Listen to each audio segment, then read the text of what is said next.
The senator from Louisiana. Mr. President, I rise to speak about John McCain. Mr. President, as one of those rising to pay tribute, I'm perhaps one of the least qualified to do so. I say that although John McCain and I served together, it was only for the last 4 years of his storied Senate career, and we were not on any common committees.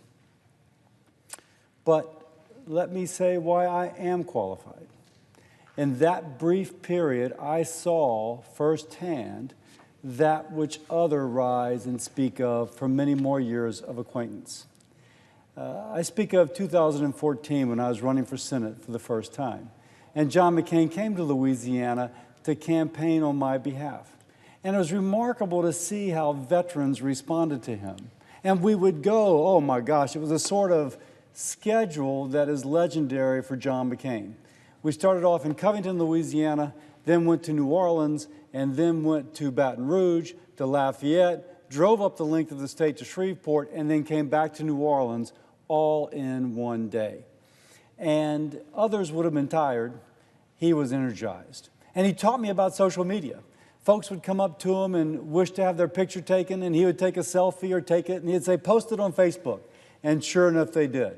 And in that way, his contact with people went from just the group meeting, always incredibly well attended, to the individual meeting, to everybody who those folks were reaching out to through Facebook. But even that is not the story of which I wish to tell. We're in this incredibly intense schedule in which we are meeting one person after another. And in Shreveport, as we were meeting, as we were walking out, a fellow handed John McCain a note.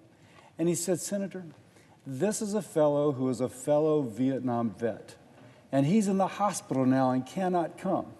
And he would love to hear from you. And here's his phone number. So we get in the car, and John picks up his phone, and he calls. And he says, hello, my friend. This is John McCain. I'm sorry you're under the weather. Tell me about it. And spoke to the man. And as one Vietnam veteran to another, reaching through that wire, making that man know that he was deeply cared for and honored for his service to our country and his sacrifice for our country. That tells me a measure of John McCain. In this incredibly intense schedule, finding that moment to reach out to an individual to let him know how much he was valued as an American. So, Mr. President, I rise to speak briefly. And I started by saying I am probably among the least qualified, but perhaps because of my brief interaction and the quality of the interaction and the intensity of how John McCain presented himself, not just to me, not just to his fellow American, but to all the voters of Louisiana, I might be the best qualified. The best qualified because even in that glimpse, you see that which made John McCain a great American.